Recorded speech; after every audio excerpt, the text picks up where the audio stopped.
Hello, everybody. Just about all of us have some type of criticism or even negativity in us. It's almost innate.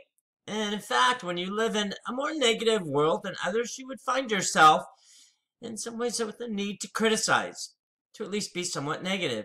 In fact, you just have to go through a political season or political campaign to realize that there's more gain, more value in being negative than it is to being positive. Why is that?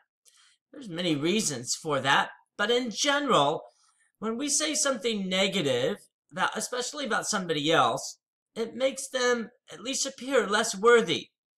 It makes us appear more worthy. It makes us feel better about ourselves when we can put on and put down somebody else.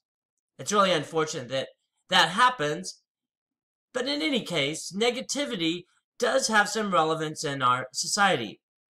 People perpetuate it because there's value in it. If there wasn't value in being negative, no one would do it. That's why they do. It often says more about ourselves than other people, though. When you're negative, it talks about the type of person you are, the type of things that you covet. In many ways, that's sad. So we know the reason that we criticize, but we often don't know how to not be critical or to criticize other people.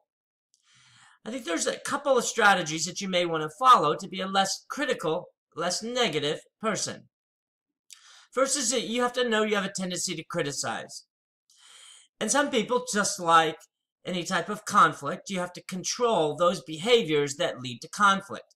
The same thing goes for criticism. You have to control that type of conduct. So you have to remember in your mind that you're about to criticize or be negative about a person.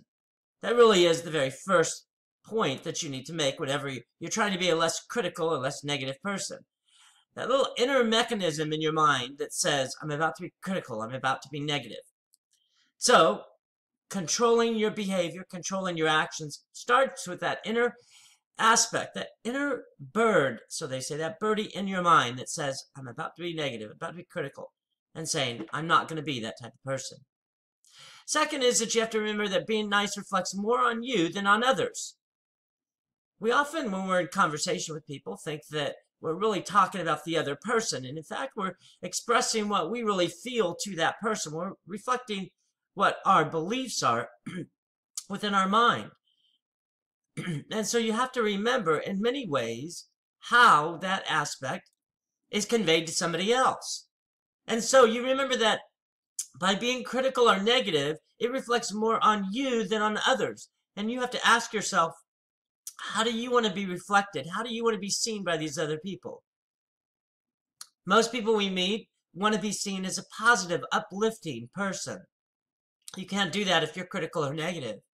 And so, remember in your mind the type of person you want to be, how you want to be seen, and the perception that you're going to have through other people's minds. Third is the action-oriented statement. Remember to say something nice to everyone you meet.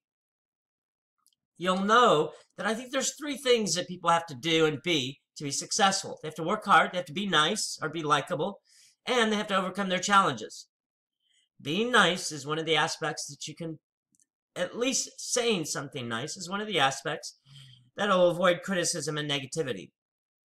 It's often hard, not impossible. It's hard to follow up a nice statement with a negative statement. In some ways, in human resources and management, we're taught when you criticize an employee, we call that an evaluation. You start with a positive and then a negative and then a positive. I've never subscribed to that. They call it the sandwich approach. Instead, be nice, but also be constructive. A better way, and the opposite of criticism, is constructive. And so, third aspect is to say something nice. And last, most people know that my philosophy of life is to always look for the good along the road of life. If you look for what's good, if you look for, as I often say, the trees, not the cement, as you travel the road of life, you'll be a much more happy, positive, and enlightened person. So there you have it. You can be and avoid, you be a more positive and uplifting person as opposed to a critical and negative person by knowing that you have a tendency to criticize, remembering that being nice reflects more on you than them, remembering to say something nice to everybody you meet, and lastly, to always look for the good along the road of life. I wish you all the best as you travel along this journey. Take care.